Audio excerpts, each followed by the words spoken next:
5 अगस्त 2019 के बाद में आप पत्रकार मित्रों को यह बात बता दूं कि हमने जंग का ऐलान किया था कि जो 5 अगस्त 2019 को भारतीय जनता पार्टी ने गैर आईनी तरीके से, हमारी अनकॉन्स्टिट्यूशनल तरीके से, हमारी 200 साल पुरानी रियासत, महाराजा हरि सिंह जी की रियासत, हमारे डोगरों की रियासत, हमारे बुजुर्गों की विरासत, जिसमें हिंदू, मुस्लिम, सिख, ईसाई, गुज्जर, बकरवाल, चिनाब वैली पहाड़ियों की ये रियासत, इसको तोड़ करके मामूली सी यूनियन टेरिटरी बना दिया।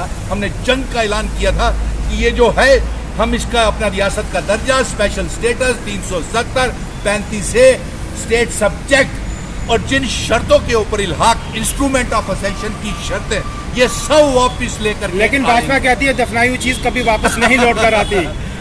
इसीलिए तो मेहरबानी सुप्रीम कोर्ट ने ये हम पे की है कि 1 करोड़ 30 लाख अवाम की पहचान, शनाखत, आइडेंटिटी, कल्चर, डेमोग्राफी बचाने के लिए हमारे सुप्रीम कोर्ट ने हमारे ऊपर एक इनायत की है।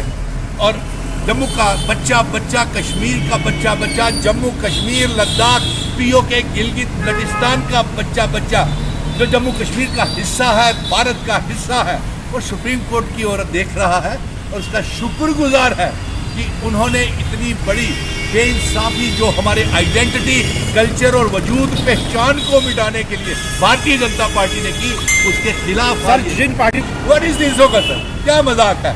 अरे आपके बुजुर्ग, देखिए मैं इस बात का एक शेर के साथ इसका जवाब दूंगा।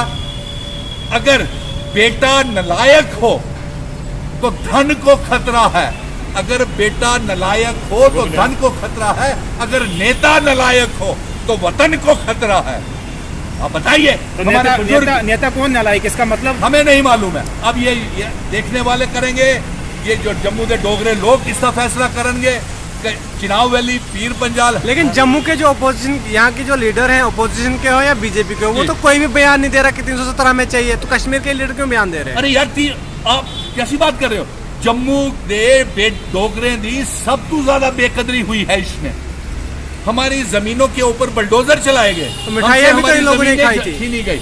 इन्होंने ढोल बजा करके और मिठाइयाँ बांट करके, 9 साल बेमिसाल के ऊपर भी ढोल और मिठाइयाँ बांट करके, नाच करके इस जम्मू की बर्बादी का, जम्मू कश्मीर की बर्बादी का जश्न मना रहे हैं। हम इनसे पूछना चाहते हैं, आप किस बात का जश्न मना रहे हैं कि आपने 30 लाख बेरोजगार नौजवान पैदा कर दिए यहाँ पे? किस बात का जश्न मना रहे हैं कि 5 अगस्त 2019 के बाद 10,000 जम्मू कश्मीर की बेटियां लापता हैं? झूठ बोलते हैं पार्लियामेंट में, 30,000 बच्चों को सरकारी नौकरियां दी। यही पार्लियामेंट में बोलो ना।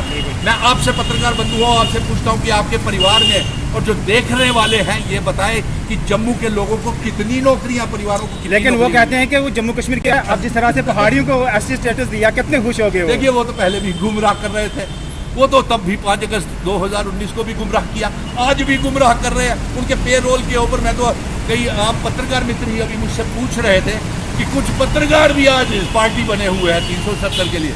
नहीं, आप नहीं चाहते कि पहाड़ी को स्टेटस? देखिए, सवाल ये है कि जब पहले इन्होंने हिंदू मुस्लिम को लड़ाया, जब वहां पेट नहीं भरा तो इन्होंने भाई को भाई से लड़ा दिया।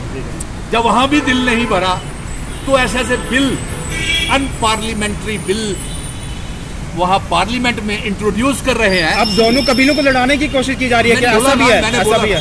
इससे पहले आप दोनों भाइयों को बिठाते, समझाते, उनसे बातचीत करते। आपने तो नफरत पैदा कर दी, आपने तो दिलों में दरारें पैदा कर दी, आपने तो वो लकीर खींच दी जो 1947। आपने कहा कुछ पत्रकार पार्टी की सपोर्ट करते हैं, कौन पत्रकार हैं जो पार्टी की? नहीं, ये तो पत्रकार मित्र आप अच्छी तरह से जानते हैं, आप तो सारा दिन देखते रहते हैं, आपका तो ऑनलाइन सारा सिस्टम। उम्मीद है सुप्रीम कोर्ट से? क्या कुछ उम्मीद है? देखिए, सुप्रीम कोर्ट से हमें पूरी उम्मीद है और वो हमें 1 करोड़ 30 लाख अवाम को इंसाफ देगा। अच्छा, वो इंसाफ देगा जो ये सुप्रीम कोर्ट में को भी ये इन्होंने एफिडेविट दायर किया था, उसको नामंजूर कर दिया कि ये तो कॉन्स्टिट्यूशनल मसला है, संविधानिक मसला है।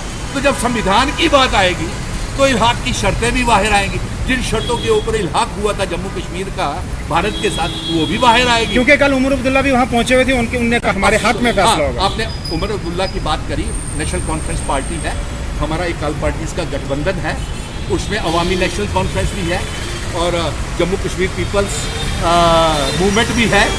और अवामी नेशनल कॉन्फ्रेंस के मुजफ्फर शाह साहब और डॉक्टर हुसैन साहब और तारिगामी साहब।